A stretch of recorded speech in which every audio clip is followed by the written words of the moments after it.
Students, हमारे द्वारा परिवर्तनशील अनुपातों के नियमों का अध्ययन कर लिया गया है। अब हमारे द्वारा जो आगे परिवर्तनशील अनुपातों के नियम के अध्ययन के अंतर्गत 3 अवस्थाएं पढ़ी गई थी, उसमें एक उत्पादक के लिए कौन सी विवेकपूर्ण अवस्था होती है, इसका अध्ययन किया जाएगा। आप लोग अपनी बुक के पेज नंबर 51 पर आ जाएं बच्चों। ये वेरी इंपॉर्टेंट क्वेश्चन भी है जिसमें आपसे ये पूछा जाता है, एक उत्पादक का साम्य या संतुलन बिंदु या कौन सा होता है, या अल्पकाल में फर्म के साम्य की स्थिति कौन सी होती है, या उत्पादक की विवेकपूर्ण अवस्था कौन सी पाई जाती है। पढ़ रहे हैं बच्चों इसको। पेज नंबर 51 पर आपके हेडिंग इसी तरह से दी हुई है, विवेकपूर्ण उत्पादन की अवस्था। एक उत्पादक की विवेकपूर्ण उत्पादन की अवस्था उस स्थिति में होती है जब दी हुई लागत में उत्पादन अधिकतम किया जा सके, मतलब कम से कम लागत हो और अधिक से अधिक उत्पादन हो, तो ये उसकी विवेकपूर्ण अवस्था कहलाती है। इसी प्रकार से एक दिए हुए उत्पादन की लागत न्यूनतम हो जाए। एक उत्पादक की विवेकपूर्ण उत्पादन की अवस्था ही उत्पादक का संतुलन या उत्पादक का साम्य कहलाता है। ये जो आपके चित्र बना हुआ है बुक में एक पेज पहले 50 पेज नंबर पर, जहाँ पर आपके मैक्सिमम टोटल प्रोडक्शन जो है वो ई बिंदु के द्वारा दर्शाया गया है, और जो जहाँ आपकी सीमांत उपयोगिता 0 हो रही है, जहाँ OX अक्ष पर श्रम की इकाइयाँ ली गई है, वहाँ पर आपके N बिंदु दर्शाया गया है। मतलब O से लेकर N तक आपके श्रम की इकाइयों का प्रयोग किया जाए, और तो मैक्सिमम प्रोडक्शन N से लेकर E तक का प्राप्त किया जा सकता है।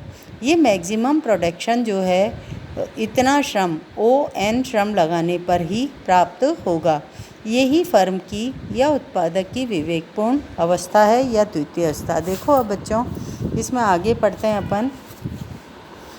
उपयुक्त चित्र के अनुसार द्वितीय अवस्था के N बिंदु पर, N बिंदु मतलब जो श्रम की इकाई O से लेकर N तक है, बिंदु पर कुल उत्पादन वक्र के, कुल उत्पादन जो OY अक्ष की तरफ आपके दिखाया गया है, कुल उत्पादन वक्र के E बिंदु पर एक विवेकशील उत्पादक अपने उत्पादन को अधिकतम करता है। मतलब N से लेकर E तक की जो मात्रा उसके उत्पादन की है वो क्या है, मैक्सिमम या ऑप्टिमम मात्रा कहलाती है। यदि उत्पादक द्वितीय अवस्था के N बिंदु से कम मात्रा में श्रम की इकाइयों का उपयोग करते हुए उत्पादन करता है, चाहे वो OM इकाइयाँ श्रम की ले, चाहे वो OL इकाइयाँ श्रम की ले, या N से कम कोई और इकाई श्रम की ले, वहाँ पर NE जो उत्पादन की मात्रा उससे कम ही उत्पादन प्राप्त होगा। तो उत्पादन अधिकतम मात्रा जो NE है उससे कम ही होगा। इस प्रकार से कुल उत्पादन अधिकतम नहीं होगा। इस प्रकार श्रम की ON मात्रा से अधिक इकाइयों का उपयोग करने पर, अधिक इकाई मतलब ON श्रम जो आपके चित्र में दिया हुआ है ना बच्चों, उससे अधिक मात्रा में यदि हम श्रम को लगाते हैं, तो ऐसी स्थिति के अंदर क्या होगा, ON मात्रा से अधिक इकाइयों का उपयोग करने पर सीमांत उत्पादकता ऋणात्मक हो जाती है। मार्जिनल प्रोडक्शन कर्व क्या हो गया, ऋणात्मक। कुल उत्पादन अधिकतम मात्रा जो NE अधिकतम मात्रा है उससे कम ही प्राप्त होगा, क्योंकि टोटल प्रोडक्शन भी गिरने लग गया ना अब। अतः एक विवेकशील उत्पादक श्रम की ON मात्रा का उपयोग करते हुए ही उत्पादन की अधिकतम मात्रा NE पर अनुकूलतम उत्पादन करता है। उत्पादक की विवेकशील उत्पादन की अवस्था द्वितीय अवस्था मानी जाती है। प्रथम चरण में, प्रथम चरण मतलब फर्स्ट स्टेज जो है, उसमें तो क्या होता है, कुल भौतिक उत्पादन जिसे TP कहेंगे हम, औसत भौतिक उत्पादन जिसे AP कह रहे हैं हम, और सीमांत भौतिक उत्पादन, तीनों में ही तेजी से वृद्धि होती है। तो ऐसी स्थिति में उत्पादक क्या करेगा, और अधिक उत्पादन करने के लिए प्रेरित होगा। जब कुल उत्पादन भी बढ़ रहा है, सीमांत उत्पादन भी बढ़ रहा है, औसत उत्पादन बढ़ रहा है, तो ऐसी स्थिति में उत्पादक क्या करेगा, मतलब उसकी लागतें कम आ रही हैं और उत्पादन बढ़ रहा है, तो उसको और अधिक उत्पादन करना चाहिए श्रम की इकाइयों का प्रयोग करके। और अतः उत्पादक को और अधिक उत्पादन करने के लिए प्रेरित होता है। और द्वितीय चरण में जब वो प्रवेश करता है, इसके विपरीत तृतीय चरण में कुल भौतिक उत्पादन, औसत भौतिक उत्पादन घटता है और सीमांत भौतिक उत्पादन ऋणात्मक हो जाता है। इस प्रकार उत्पादक तृतीय चरण में उत्पादन नहीं कर पाता है, नहीं करेगा या नहीं करना चाहिए। ये श्रम की इकाइयाँ ON तक बढ़ाकर E बिंदु पर ही अनुकूलतम अधिकतम उत्पादन बिंदु को प्राप्त करता है। यहाँ बच्चों अपने ये परिवर्तनशील अनुपातों के नियम का कंप्लीट वर्क हो गया। ये आपकी विवेकपूर्ण उत्पादन की अवस्था को आप अपनी कॉपी में लिख लेना, यदि आपके नहीं लिखी हुई है नोट्स के अंदर। तो अब हम इस परिवर्तनशील अनुपातों के नियम का महत्व का अध्ययन करेंगे। महत्व के अंतर्गत दे रखा है, उत्पादन फलन तथा उत्पादन की अवधारणाओं का उत्पादक, समाज और सरकार के लिए अत्यधिक महत्व होता है। उत्पादक किसी भी वस्तु या सेवा के उत्पादन के निर्णय उत्पादन फलनों की लागतों की तुलना के आधार पर करते हैं। सामान्यतः एक उत्पादक, ये लाइन नोट कर लेना बच्चों, सामान्यतः एक उत्पादक उस उत्पादन फलन की तकनीक का चुनाव करते हुए उत्पादन का निर्णय करता है जिस तकनीक से उत्पादन की लागत न्यूनतम, उत्पादन की मात्रा अधिकतम और उत्पादन की गुणवत्ता श्रेष्ठतम प्राप्त होती है। ये फर्स्ट पॉइंट मान लो आपका उत्पादन, अल्पकालीन उत्पादन फलन का महत्व मानते हुए। फिर सेकंड पॉइंट के अंदर आप लिख सकते हैं, सरकार व समाज उत्पादन की लागत को घटाने के लिए नवीन शोध कार्यों को बढ़ाने के लिए भारी मात्रा में धन खर्च करते हैं। वह शोध एवं विकास से संबंधित संस्थानों की भी स्थापनाएं करते हैं। इस प्रकार से उत्पादन के विभिन्न साधनों का एक अर्थव्यवस्था में महत्वपूर्ण स्थान होता है। उत्पादन प्रक्रिया के लिए सभी उत्पादन के साधनों का मिलकर सहयोग आवश्यक होता है। उत्पादन के साधनों की मात्रा व गुणवत्ता पर ही आर्थिक समृद्धि और विकास निर्भर करता है। इसे आप उत्पादन फलन का महत्व भी कह सकते हैं। इसे हम अल्पकालीन उत्पादन फलन का महत्व नहीं कहेंगे, इसे हम अल्पकालीन और दीर्घकालीन दोनों उत्पादन फलन के महत्व के अंतर्गत ले सकते हैं। बच्चों अब हम इस चैप्टर के क्वेश्चन आंसर्स को देख लेते हैं। निकाल लीजिए अपने क्वेश्चन आंसर। पहला क्वेश्चन दे रखा है आपके, एक विवेकशील उत्पादक अपने उत्पादन के लिए कौन सी अवस्था का चयन करता है? प्रथम, द्वितीय, तृतीय, चतुर्थ। द्वितीय अवस्था जो है बे वाला ऑप्शन, ये आपका राइट है। श्रम उत्पादन का साधन है, सक्रिय, निष्क्रिय, तटस्थ या उपयुक्त में से कोई नहीं।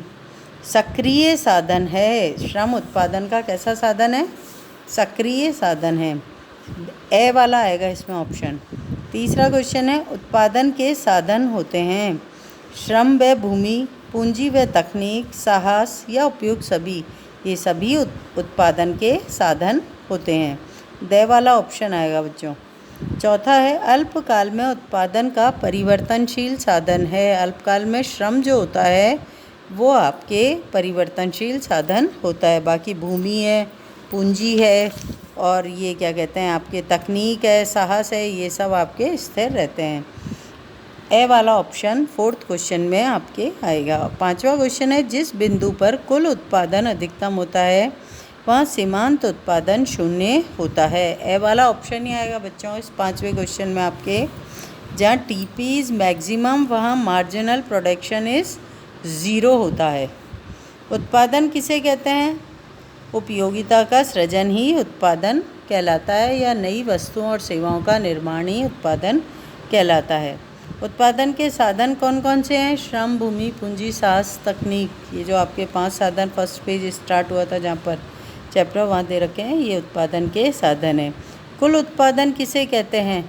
निश्चित समयावधि के अंदर वस्तु की जितनी भी इकाइयों का उत्पादन किया जाता है उसे कुल उत्पादन कहा जाता है, और उसका सूत्र लिख सकते हैं आप। औसत उत्पादन किसे कहते हैं? निश्चित समयावधि में जितना भी कुल उत्पादन किया गया है उसमें श्रम की इकाइयों का भाग देने पर जो प्राप्त होता है उसे औसत उत्पादन कहते हैं। सीमांत उत्पादन वस्तु की परिवर्तनशील साधन की एक अतिरिक्त इकाई लगाने पर कुल उत्पादन में जो परिवर्तन आता है उसे ही सीमांत उत्पादन कहते हैं। अगला क्वेश्चन लघुत्रात्मक दे रखा है आपके। पहला क्वेश्चन लघुत्रात्मक का, उत्पादन के साधनों में संगठन का महत्व लिखिए। संगठन का महत्व बच्चों पेज नंबर आपके देखो, खोलो, संगठन आपके दे रखा है।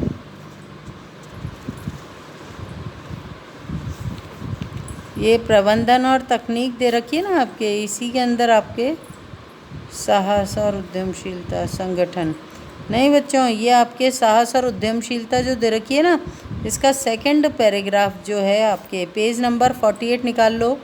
इसमें पांचवा जो उत्पादन का साधन साहस और उद्यमशीलता दे रखी है, इसका सेकंड पैराग्राफ देखो, उत्पादन का संगठन इस प्रकार किया जाता है। मिल गया? ये पूरा पैराग्राफ लिखना जिसमें आप श्रम प्रधान तकनीक और पूंजी प्रधान तकनीक दोनों के बारे में लिखोगे, पेज नंबर 48 पर। नेक्स्ट क्वेश्चन है, उत्पादन के साधन भूमि और श्रम पर संक्षिप्त टिप्पणी लिखिए। ये आप वही पेज नंबर 47 से ले सकते हैं। आपके नोट्स में भी आपको लिखवा रखा है भूमि और श्रम पर संक्षिप्त टिप्पणी, जिसमें उनकी विशेषताएं वगैरह आपने लिखी हैं। औसत उत्पादन सीमांत उत्पादन के मध्य संबंध समझाइए। तालिका और चित्र के माध्यम से आप इन दोनों के मध्य संबंध को बता सकते हो, एपी और एमपी के मध्य संबंध। परिवर्तनशील अनुपातों के नियम की परिभाषा लिखिए। परिभाषा आप लिख सकते हो कि कुछ साधनों को स्थिर रखकर जब एक साधन की इकाई में परिवर्तन किया जाता है तो साधनों के अनुपात में परिवर्तन होने लगता है और जितना भी उत्पादन प्राप्त होता है वो सारा उत्पादन परिवर्तनशील साधनों का परिणाम होता है, इसलिए इसे परिवर्तनशील अनुपातों का नियम कहते हैं। इसे उत्पत्ति ह्रास नियम भी कहा जाता है। अगला क्वेश्चन है बच्चों, उत्पादन की विवेकपूर्ण अवस्था का संक्षिप्त वर्णन कीजिए। विवेकपूर्ण अवस्था का अभी मैंने आज ही समझाया था आपको। द्वितीय अवस्था होती है और क्यों होती है? क्योंकि कम से कम लागत पर अधिक से अधिक उत्पादन की प्राप्ति इस पर प्राप्त होती है उत्पादक को। नेक्स्ट है, उत्पादन के विभिन्न साधनों को विस्तार समझाइए। नोट्स में कर चुके हो आप पहले ही। कुल उत्पादन, औसत उत्पादन, सीमांत उत्पादन की विभिन्न स्थितियों का विस्तृत वर्णन, परिभाषा, सूत्र, तालिका, चित्र सब आप बना चुके हो, ये भी नोट्स में। परिवर्तनशील अनुपातों के नियम की विस्तार से वर्णन कीजिए, ये भी आपके द्वारा किया जा चुका है नोट्स कॉपी में। विवेकशील उत्पादक द्वारा उत्पादन की द्वितीय अवस्था का चयन क्यों किया जाता है स्पष्ट कीजिए। बच्चों यदि आपने नोट्स नहीं बनाए तो इस क्वेश्चन को अपने को कर लीजिएगा, जिससे आपका ये काम कंप्लीट हो जाए। ठीक है, थैंक यू बच्चों।